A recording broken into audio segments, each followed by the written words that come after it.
C'est une croisière qui vire au cauchemar et qui pose des questions au monde entier. Près de 150 personnes, dont 5 Français, sont actuellement bloquées sur un navire de croisière de luxe au large des côtes de l'Afrique de l'Ouest. Selon l'OMS, une potentielle épidémie de hantavirus à bord a fait au moins 3 morts et plusieurs malades. Mais alors qu'est-ce que le hantavirus? À quel point est-il dangereux ou non? Et que se passe-t-il actuellement sur ce navire? J'en suis conscient, ce genre de sujet ça peut vite faire peur, donc pas d'inquiétude. Aujourd'hui, on va faire un point très factuel sur la situation. On va corriger aussi certaines fausses informations qui ont pu circuler, notamment sur les réseaux sociaux. Et on va voir ce que disent concrètement à date les scientifiques. Salut, c'est Hugo, j'espère que vous allez bien. C'est donc le sujet à la une de ces actualités du jour, disponible sur YouTube et en podcast audio sur toutes les plateformes de podcast. Et oui, au passage, je pense que vous l'avez remarqué, je suis donc de retour aujourd'hui avec la caméra et avec un nouveau studio, nouveau décor, avec des petites choses qu'on va continuer à changer et à améliorer dans les prochains jours. Mais voilà, très heureux d'être de retour avec la caméra et très preneur aussi de vos retours sur le décor, etc. directement dans les commentaires. Alors on va revenir dans l'ordre pour comprendre bien tout ce qui s'est passé. On parle donc ici d'un bateau de croisière de luxe qui a quitté la ville d'Ushuaia. On est donc en Argentine. Ça s'est passé début avril. Et ensuite, ce bateau, il est passé par des régions reculées de l'océan Atlantique et il devait finalement accoster ce lundi au Cap-Vert. On est donc là à l'ouest de l'Afrique. Le problème, c'est qu'une fois arrivé au large du Cap-Vert, le navire n'a pas été autorisé à accoster et le ministère de la Santé du Cap-Vert a notamment invoqué la nécessité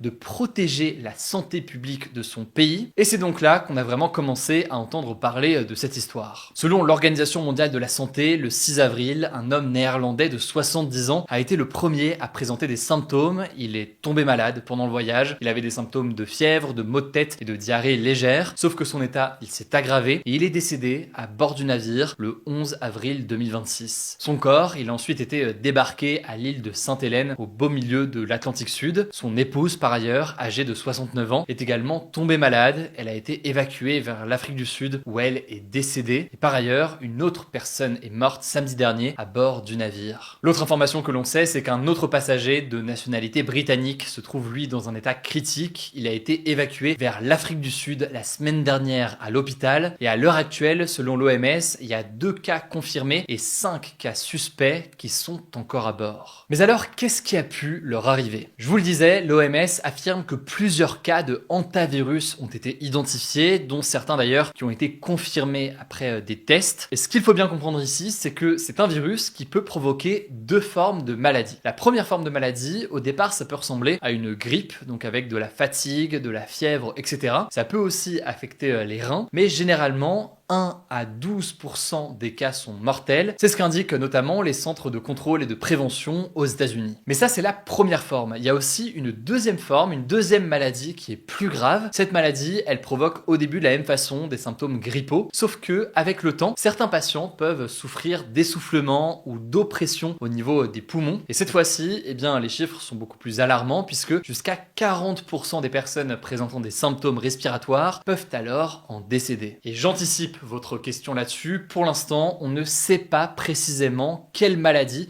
a été contractée par les passagers du bateau. On sait simplement que ça a été provoqué par un virus qui est donc l'hantavirus. L'autre doute important qui persiste et qui est important à comprendre, c'est la façon dont ils ont été contaminés. En effet, cet hantavirus, il se transmet à l'humain par l'intermédiaire de rongeurs sauvages infectés. On peut penser à des rats ou encore à des souris. On peut donc être contaminé en inspirant des particules provenant d'excréments de rongeurs, en se touchant aussi la bouche et le nez après avoir touché des objets qui sont eux-mêmes contaminés, ou alors en étant griffé ou mordu par un rongeur, même si là, vous l'imaginez, c'est quelque chose qui est beaucoup plus rare. Ce qu'il faut comprendre là aussi donc, c'est que l'hantavirus, c'est pas quelque chose de nouveau qui a été découvert là sur cette croisière. Il y a de nombreux types déjà de hantavirus et ça fait en soi des années que des centaines de cas sont répertoriés partout dans le monde. Ça, en soi, c'est pas quelque chose de nouveau. Ce qu'il faut comprendre par contre, c'est qu'il y a un seul type d'hantavirus qui est extrêmement rare, qui peut aussi se transmettre directement d'un être humain à un autre être humain. On parle donc de transmission interhumaine et l'hantavirus en question, c'est le virus des Andes. Et l'un des éléments donc qui pose question aujourd'hui, et ce qui fait aujourd'hui qu'on en parle d'ailleurs sur la chaîne pour essayer de répondre à vos questions, c'est que l'OMS soupçonne aujourd'hui qu'il y ait bien eu une transmission interhumaine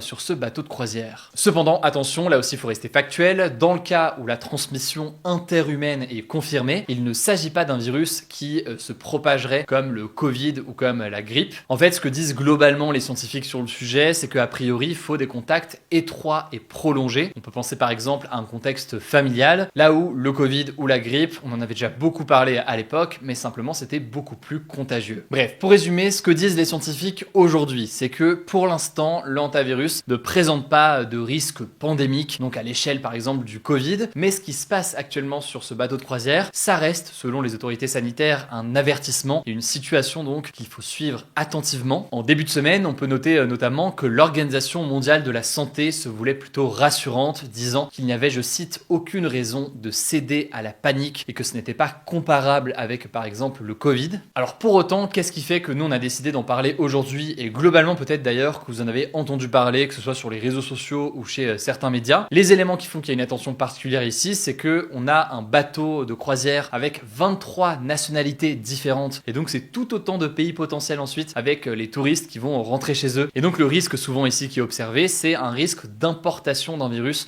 dans de nouveaux pays. Le deuxième élément de vigilance, comme toujours, c'est le fait d'analyser quelle forme prend ce virus et de s'assurer que ce n'est pas une forme dangereuse. Et enfin, le dernier élément plus récent qui fait donc que les autorités sanitaires se penchent davantage sur le sujet, c'est ce soupçon de transmission interhumaine qui là donc implique une vigilance accrue. En attendant, ce qu'on peut noter, c'est que selon la compagnie qui gère le navire, des précautions strictes ont été mises en place à bord avec des mesures d'isolement et des protocoles d'hygiène. Pour l'heure, on peut noter que le navire n'a pas encore pu accoster puisque, selon l'OMS, l'Espagne a accepté que le bateau accoste aux îles Canaries. Sauf que les autorités sanitaires espagnoles, au moment où j'enregistre là mardi en fin de journée, elles affirment que cette décision, elle reste en cours d'évaluation et que tout cela n'a pas encore été validé. Bref, on vous tiendra au courant évidemment de l'évolution de la situation, notamment sur Instagram. Je pense que vous en avez l'habitude. Si vous n'êtes pas encore abonné, le nom du compte c'est Hugo Décrypte. Au passage, merci beaucoup pour tous vos retours concernant le documentaire qui a été diffusé sur France 5 il y a quelques jours et qu'on a diffusé sur notre chaîne YouTube la semaine dernière. Pour ceux qui l'ont pas encore vu, c'est une plongée aux États-Unis dans ce contexte de violence politique. Je suis allé sur place pour rencontrer un certain nombre de personnes et vous partager la situation. On a rarement eu autant de retours positifs comme ça sur un de nos formats, donc merci vraiment pour vos messages. Je vous mets le lien directement en description, c'est sur notre chaîne YouTube dédiée au grand format. Et le deuxième épisode de cette collection qui s'appelle En Tension sortira dans pas longtemps, donc je vous tiendrai au courant évidemment dès qu'elle sera dispo. Allez, je vous laisse avec Blanche pour le reste de l'actualité importante du jour et je reviens juste après. Merci Hugo et bonjour à toutes et à tous. On commence avec un point sur la situation dans le détroit d'Ormuz. 6 embarcations iraniennes ont été détruites et des missiles ainsi que des drones lancés par l'Iran contre des navires de la marine américaine et des bâtiments commerciaux ont été interceptés. C'est ce qu'a annoncé l'armée américaine ce lundi soir. Dans la soirée, l'Iran a lancé des drones en direction d'un site pétrolier aux Émirats Arabes Unis qui a déclenché un incendie. Alors l'Iran a réagi expliquant qu'il n'avait, je cite, aucun projet de cibler les Émirats et que cette attaque était due à, je cite, l'aventurisme militaire américain. Le ministère émirati des Affaires étrangères a déploré, je cite, une escalade dangereuse et une transgression inacceptable. La communauté internationale a aussi réagi à cette attaque. Emmanuel Macron a déploré des frappes, je cite, injustifiées et inacceptables. Et de leur côté, le Royaume-Uni et l'Allemagne ont appelé l'Iran à revenir aux négociations. Questionné sur le cessez-le-feu en place depuis un mois, le président états-unien Donald Trump a déclaré, je cite, ne pas pouvoir dire s'il était encore en vigueur après les frappes iraniennes sur les Émirats Arabes Unis. Il a ensuite déclaré, je cite, soit nous concluons le bon accord, soit nous gagnerons très facilement. D'un point de vue militaire, nous avons déjà gagné. Deuxième actu, la Russie et l'Ukraine ont annoncé 2 cessez-le-feu à 2 dates différentes. La Russie a d'abord annoncé une trêve unilatérale, donc elle n'attaquera pas l'Ukraine le 8 et 9 mai. C'est à cette date que le pays fêtera les 81 ans de la journée de la victoire soviétique contre l'Allemagne nazie en 1945. Le gouvernement russe a tout de même menacé de lancer, je cite, une frappe massive de missiles si l'Ukraine les attaquait. Alors le président ukrainien Volodymyr Zelensky a réagi, déclarant n'avoir reçu, je cite, aucune demande officielle. Il a ensuite annoncé de son côté une trêve dans la nuit du 5 au 6 mai, tout en menaçant d'agir si elle n'était pas respectée. Et vu qu'on parle de la guerre en Ukraine, on peut noter que la Russie a perdu du terrain en Ukraine en avril. La zone contrôlée par la Russie, située à l'est du pays, a diminué de 120 km² selon l'Institut pour l'étude de la guerre. Depuis 2 ans et demi, l'armée ukrainienne n'avait pas regagné de territoire. Cette avancée, elle s'explique notamment par la désorganisation des systèmes de réseau de la Russie, qui ne peut plus utiliser ses terminaux Starlink et qui a restreint l'accès à la messagerie chiffrée Telegram, pourtant très utilisée. Le recul des forces russes n'est cependant pas total. Dans les 3/4 des zones où l'Ukraine a regagné du terrain, des militaires russes restent encore infiltrés, selon l'Institut pour pour l'étude de la guerre. Troisième actu, 2 militaires sont morts dans un accident de plongée à Angers ce mardi lors d'un exercice organisé dans la rivière Maine selon l'AFP. Les 2 militaires étaient âgés de 24 et de 30 ans et appartenaient pour l'un au 6e régiment du génie d'Angers et pour l'autre au 1er régiment étranger du génie de l'Audin. L'exercice a débuté aux alentours de 23h et vers 2h du matin, le contact avec les 2 soldats aurait été perdu selon le parquet. Ce n'est que vers 3h30 que les 2 hommes ont été retrouvés par les pompiers et sortis de l'eau en arrêt cardio-respiratoire. Ils n'ont pas pu être réanimés et leur décès a été déclaré à l'hôpital 1 heure plus tard. Une enquête a été ouverte et confiée au parquet de Rennes à compétences militaires et à la gendarmerie d'Angers qui n'ont pas souhaité communiquer sur les circonstances de l'accident. Quatrième actu, le journaliste français Christophe Glaise, emprisonné en Algérie depuis 2024, a renoncé à son pourvoi en cassation, donc à un nouveau procès. Il rend ainsi possible une grâce présidentielle du président algérien Abdelmadjid Tebboune. En mai 2024, ce journaliste, collaborateur de Sopress, s'était rendu en Algérie pour réaliser un reportage sur la jeunesse sportive de Kabylie à Tizi Ouzou. Mais il a été arrêté pour apologie du terrorisme et propagande nuisant à l'intérêt national. La justice lui reproche notamment des entrevues avec des personnalités liées au mouvement pour l'autodétermination de la Kabylie, classé comme terroriste par l'Algérie depuis 2021. Après une interdiction de quitter le territoire algérien, il a été condamné à 7 ans de prison en juin 2025, une peine confirmée en appel, et donc sa famille a annoncé renoncer au dernier recours, sa mère déclarant qu'il s'en remet, je cite, à la clémence du président Tebboune. Pour l'instant, aucune grâce n'est annoncée. Reporters sans frontières indique que cette décision visait à observer la réaction des autorités algériennes, mais rien ne bouge pour l'instant. Le ministre français des Affaires étrangères, Jean-Noël Barrot, a de son côté réaffirmé la mobilisation pour obtenir sa libération. Cinquième actu, la France et l'Arménie, un pays situé en Asie centrale, vont signer un accord de partenariat stratégique. Alors tous les détails de cet accord n'ont pas été dévoilés, mais un premier volet de défense a été évoqué, avec la commande de 3 radars français par l'Arménie et la formation de leurs soldats par la France. Autre volet évoqué, les transports. Le gouvernement français a évoqué, je cite, des prospects potentiels pour Airbus et l'engagement de l'État français dans la construction d'un tunnel routier pour relier le nord et le sud du pays. Cette annonce s'est faite dans le cadre de la visite d'Emmanuel Macron en Arménie. L'objectif, renforcer les liens entre les 2 pays. Il faut savoir que la France et l'Arménie ont une histoire commune puisque la France est le 2e pays après la Russie avec la plus grande diaspora arménienne au monde. Elle compte 400 000 ressortissants. Le premier ministre arménien, Nikol Pachinian, a aussi déclaré vouloir, je cite, se tourner vers l'Europe, des intentions confirmées par la tenue ce lundi soir du premier sommet Europe-Arménie à Erevan, la capitale du pays. Ce sommet a rassemblé une quarantaine de dirigeants de toute l'Europe. À noter que l'Arménie reste un pays proche de la Russie, notamment avec sa participation à l'Organisation du traité de sécurité collective, une coalition internationale dominée par la Russie. Alors le premier ministre arménien a certes annoncé en 2024 suspendre sa participation, mais l'Arménie en est toujours membre. Et enfin, on termine avec cette actu, Yael Braun-Pivet, la présidente de l'Assemblée nationale, a saisi l'Arcom, donc le gendarme de l'audiovisuel, après la diffusion d'une fausse une générée par intelligence artificielle, la représentant. Dans l'émission L'heure des pros, Pascal Praud a présenté une fausse une du magazine Closer, où apparaissent Yael Braun-Pivet et Najat Vallaud-Belkacem, une ancienne ministre de l'Éducation nationale, toutes deux vêtues en jean, avec la mention « Pour elle, ce n'est pas la crise », la faisant passer pour réelle afin d'appuyer un propos politique. Sauf qu'en réalité, cette une est un montage généré par IA, même si la photo d'origine, prise par Yann Arthus Bertrand, existe bien. Alors Pascal Praud a reconnu quelques minutes plus tard à l'antenne qu'il s'agissait d'une fausse une, puis a confirmé sur les réseaux sociaux que Yael Braun-Pivet avait raison. Cette affaire intervient alors que CNews a déjà été sanctionné par l'Arcom, notamment en février, avec une amende de 100 000 € pour des propos discriminants envers les Algériens et les Palestiniens. La chaîne a par ailleurs reculé à la 3e place des chaînes d'infos les plus regardées en avril 2026, derrière BFM TV et LCI qui se trouvent désormais en 2e position selon Médiamétrie. Merci beaucoup Blanche pour ces actualités. Alors je le disais aujourd'hui, c'était le retour